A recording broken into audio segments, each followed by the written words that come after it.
जुनैरा, तुम जानती हो मैंने तुम्हें आज यहाँ क्यों बुलाया है?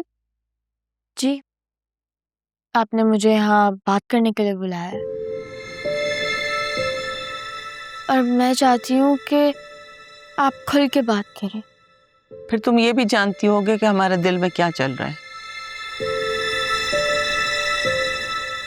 थोड़ा बहुत, लेकिन अक्सर मेरे अंदाजे सही नहीं होते तो मैं कोई अंदाज़ा नहीं लगा रही। आपको जो बताना है सच बता दें। चलो फिर मैं कोई लंबी चौड़ी तहमीत नहीं बांधूंगी। हमें दुख इस बात का नहीं कि तुम्हारा कोई माजी था। जिंदगी में सबके हिस्से में कुछ ना कुछ आता है। बस हमें ये बात चुभ रही है कि हमसे सच छुपाया गया और बहुत बदसूरती से छुपाया गया। अनीता आंटी, आप सही कह रही हैं, लेकिन मैं शुरू से सब सच क्लियर कर देना चाहती थी, लेकिन इमोशनल ब्लैकमेलिंग के हाथों हार गई। मैं अपनी कमजोरी मानती हूँ, काफी शर्मिंदा हूँ। तो क्या गलती कबूल करने से सब ठीक हो जाता है? मैंने तो ऐसा नहीं कहा। कम से कम माफी मांग के अपनी गलती का इजहार तो कर लेता है कि आइंदा के बाद ये सब नहीं होगा, और जो डैमेज हो गया है उसका पूरा मदावा करने की कोशिश करेगा।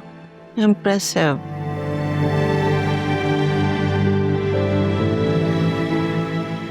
अब मैं आपके सामने बैठी हूँ। अगर आप मुझे कबूल करें तो पूरे सच के साथ करें, और अगर आपको लगे कि ये रिश्ता नहीं होना चाहिए तो मैं आपके फैसले की पूरी इज्जत करूंगी। तुम्हें अंदाजा है कि ये फैसला कितना मुश्किल है? जी, इसलिए मैं आप पे कोई बोझ नहीं डालना चाहती। मैं चाहती हूँ कि जो मैं अभी हूँ आप मुझे उस नज़र से देखें। मैंने माजी में किसी से मोहब्बत की, निकाह भी कर लिया, लेकिन वो मेरी किस्मत में नहीं था।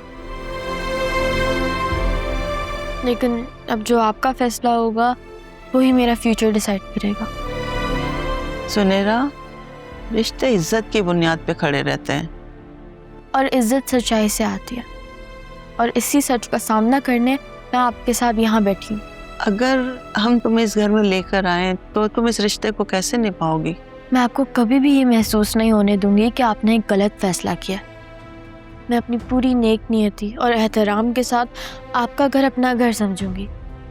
तुम बहुत अच्छी लड़की हो और तुम्हारे अंदर इतनी सी उम्र में इतना ठहराव है जो आम लड़कियों में नहीं होता। Thank you. इतनी सी उम्र में काफ़ी ज़िंदगी जी चुके हैं, शायद इसलिए। मैं शान को कहती हूँ वो तुम्हें घर छोड़कर आए और मेरी पूरी कोशिश होगी कि मैं जल्द तुम्हारे घर आऊंगी।